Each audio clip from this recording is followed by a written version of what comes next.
देश बेपानी होने के रास्ते पर जा रहा है। 62% अंडरग्राउंड एक्यूफर ओवरड्राफ्ट हो गए हैं, खाली हो गए हैं। और जब किसी देश का भूजल का भंडार खाली होता है तो उसके रिजर्व बैंक की करेंसी की वैल्यू नहीं बचती, वो वैल्यू उसकी गिरने लगती है। इसलिए हम जिस रास्ते पर हैं वो रास्ता ठीक नहीं। हम जिसे विकास कह रहे हैं वो हमारे ज्ञान को, हमारी प्रकृति और संस्कृति को, दोनों को बिगाड़ रहा है। हम यदि सचमुच विकास चाहते हैं तो वो प्रकृति के रक्षण, संरक्षण और संवर्धन के बिना संभव नहीं है। और सबसे पहले पानी, नदियाँ और पहाड़, इनका रक्षण संरक्षण हमारे लिए बहुत ज़रूरी है। यदि हम इनका रक्षण संरक्षण नहीं करेंगे तो हमारा आज, आने वाला कल और हमारा वर्तमान दोनों संकट में हैं। इस वक्त देश केवल गांवों से उजड़कर शहरों की तरफ जा रहा है। लेकिन यदि अगले 4 सालों में हम अपनी प्रकृति और संस्कृति और भारत की जवानी और भारत का पानी और भारत की किसानी को बचाने के प्रयास नहीं करेंगे तो हम भी ठीक उन्हीं देशों की तरह गर्त में जाने लगेंगे जो अपने देश छोड़कर दूसरे देशों में जाने के लिए मजबूर हैं। मैं जानता हूं कि आज हमारी हालत जिस रास्ते पर है वो हमें वही सपने दिखा रही है कि हम बेपानी होकर, लाचार, बेकार, बीमार होकर उजड़ने के लिए मजबूर हों। अगर केवल कानून बन जाएगा, बने हैं वो खासकर हमारी ब्यूरोक्रेसी और हमारी जो जुडिशरी है और हमारी जो लेजिस्लेटिव सिस्टम है, वो तीनों मिलकर तिरकुट बना के कानून बनाते रहे। कभी भी लोगों से पूछकर, लोगों से जानकर, लोगों की ज़रूरत को समझकर इस देश में कानून नहीं बने। इसलिए ऐसे कानून बनाए गए कि हमें बाल कैसे काटने चाहिए, हमें नाखून कैसे काटने चाहिए, जैसे हवा का, पानी का, प्रदूषण का, नॉइस कंट्रोल का, ये सब। लेकिन हमने कभी ये नहीं कानून बनाया कि हमारी प्रकृति जो हमारे जीवन का आधार है, जो हमें लिविंगेबल बनाती है, जो हमें जीवनीय बनाती है, हिंदी में शब्द है जीवनीय, जो हमें जीवनीय बना के रखती है, उस प्रकृति और संस्कृति के योग का कैसा डिज़ाइन हमारे डेवलपमेंट का होना चाहिए। कभी इस पर बात नहीं हुई, कभी इस पे काम नहीं हुआ। इसलिए ये एक छोटा सा हम लोगों का प्रयास है कि हम भारत की प्रकृति और संस्कृति को जोड़कर अपने पहाड़ और नदी के रिश्ते को, जो भारत के लोग सदैव गाते रहे हैं, बोलते रहे हैं, समुद्र वसने मातृभूमि। सर एक चीज बता दीजिए कि अभी जो पर्वत स्तन मंडले विष्णु पत्नी नमस्तभ्यम पाद स्पर्श क्षमस्वमेव।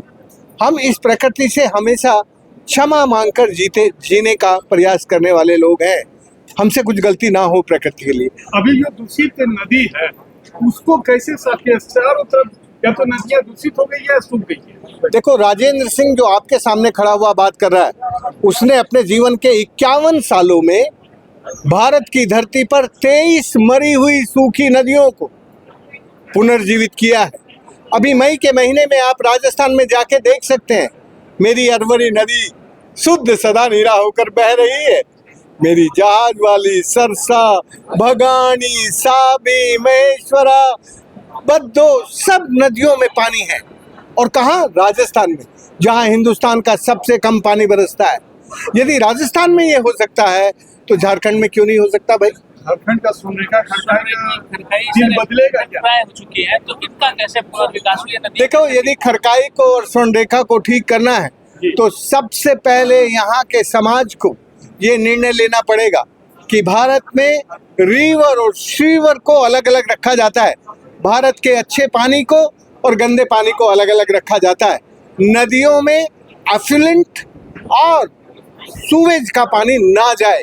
नदियों में केवल वर्षा जल और नदी का जो धरती से निकलने वाला स्रोत है वो ही बहे। तो पहले नदी के शुद्ध जल में शहर के गंदे और उद्योग के गंदे जल को जाने से रोकने का नियम बनाना पड़ेगा।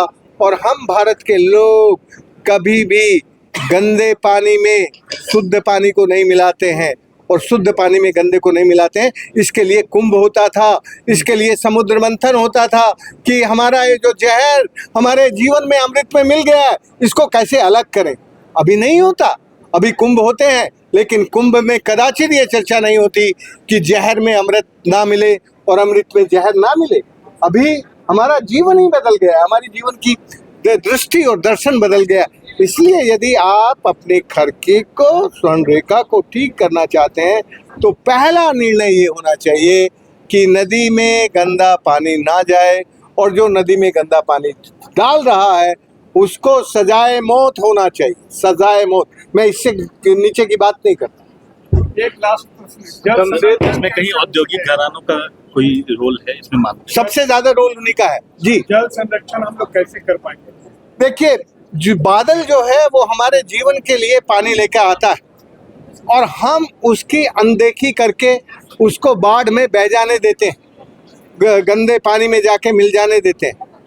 हमने बिना किसी सरकारी मदद के अपने 51 सालों में 15,800 बांध बनाए, जिसके कारण 2.5 लाख वाटर पॉइंट, जिसके कारण 12 लाख युवाओं को अपनी खेती पर काम करने का अवसर मिला।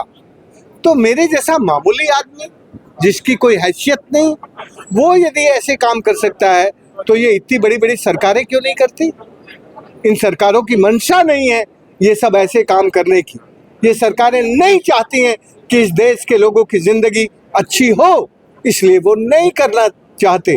मैं इतना ही कहूँगा कि झारखंड भगवान का लाडला बेटा है। झारखंड में झाड़ है, झारखंड में अच्छी बारिश होती है, झारखंड के पास अपनी मिट्टी है। मैं उस देश प्रदेश से आया हूँ जहाँ की मिट्टी भी हवा में बह जाती है, रेत भी, और पानी तो आता नहीं है, बादल तो रूठ के चले जाते हैं बिना बरसे। तो यदि मैं उस जगह को पानीदार बना सकता हूँ तो झारखंड को पानीदार बनाना और झारखंड की मरी हुई गंदे नालों को नदी में बदलना सबसे ज़्यादा आसान है। जब जिस देश की नदियाँ नाले बनती हैं वो देश भ्रष्टाचारी होता है, और जिस देश की नदियाँ नालों से नदियाँ बनती हैं वो सदाचारी होता है। ये मेरा अंतिम वाक्य है।